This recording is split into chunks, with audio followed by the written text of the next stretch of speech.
Welcome back, my future film producers.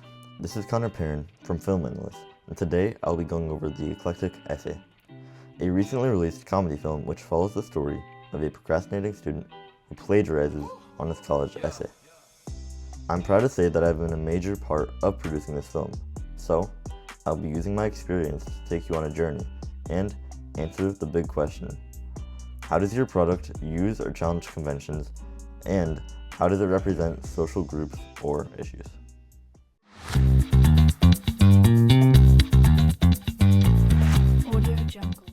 Now, quick disclaimer, there will be spoilers for the film, so if you haven't yet seen it but you plan to in the future, I would save this to your watch later folder and come back after you've seen the film. Now, settle in, like, subscribe, and make sure you turn on post notifications. And without further ado, let's start. Before I begin this journey, here are some important timestamps for your convenience. There are two sections, with the first one explaining the genre and how we maneuvered expectations, and the second one showing the social group we chose to represent and how exactly it was represented. First, I want to talk about what genre exactly is, and this is mainly seen through media theorist Steve Neal. Neal has found that to be successful, each film of a certain genre must contain similar genre-representative features while also being different enough to keep the audience engaged. With this, the main genre of The Eclectic Essay, as I'm sure most of you know, is comedy, and our subgenre was suspense. It was very important to introduce these genres and conventions as early as possible, so we chose to start all the way at the media logos. Our first logo, JC², was simple and calm, easing the audience into a basic expectation for a film atmosphere. However, the second logo was more complex. This second logo contained a Jack-in-the-Box toy and had a comedic sound playing in the background. This logo introduced the comedic film genre, but also kept room for the suspense genre when the music slows down and decreases in pitch. Then, we kept a playful tone running through the film's credits, where the names are all typed out, similar to the typing of an essay. However, we also made sure to keep suspense, as an essay is often stressful and as such suspenseful. Now, with the initial genre expectations out of the way, we needed to figure out how we could keep these expectations running throughout the actual film. Specifically, we need to figure out how to incorporate suspense into a primarily comedic film. Films like Forrest Gump can incorporate these two genres easily, always being able to fall back on a dramatic base. However, when the base is comedy, falling back becomes a lot harder. Despite this, Forrest Gump was still a great film to take inspiration from. As you notice, there are absurdly exaggerated characters in the film, such as the main character, Forrest. These characters were the perfect method of implementation for our film, so this is the main way we met those audience expectations. We provided you all with an exaggerated, plagiaristic character and comedic timing, but the slow build-up to the student's eventual rejection kept the suspense clear.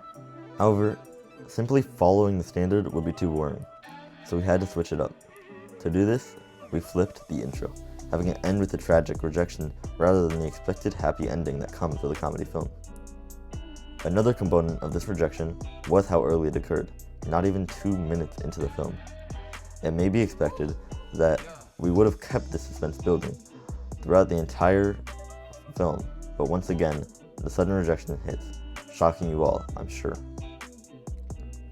With these diversions, we were able to keep the right tone for the film while still making it engaging. So, with the genre expectations under control, we moved on to the social cause. Although we had planned the social issue prior to beginning our actual production, we did not necessarily know how we would actually represent it. Luckily, everything came together in the end, and the issue was addressed. This issue was, of course, plagiarism and lack of creativity in younger generations, and it has recently been a plague. To show this, we depicted a stereotypical procrastinating boy, which, as media theorist Judith Butler would note, is fitting for many male students in America.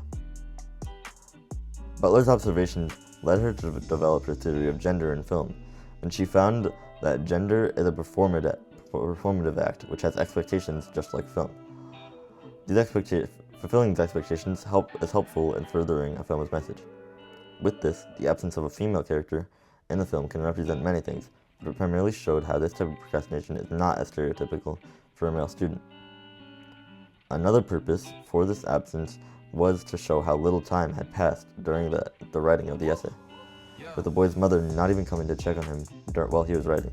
Then, to further make sure that our message was clear and addressed, we had to go into the depths of what theorist Stuart Hall calls representation, which is how common media depicts different groups. Of course, to make this film truly impactful, we needed to understand what the representation of a typical procrastinating student was, to make sure that our audience understood exactly what we were trying to represent. We eventually found this in Ferris Bueller's Day Off, a comedy film which helped to inspire exactly how we would depict our character. The film follows a male student who skips school and is reckless in his actions, as you see in the film, even eventually driving cars out of windows. Similarly, we made our student reckless in his own actions, this time writing an essay, much calmer. Overall, we were able to communicate our message to you all, and it seemed that there was indeed understanding. At least your comments made it seem so.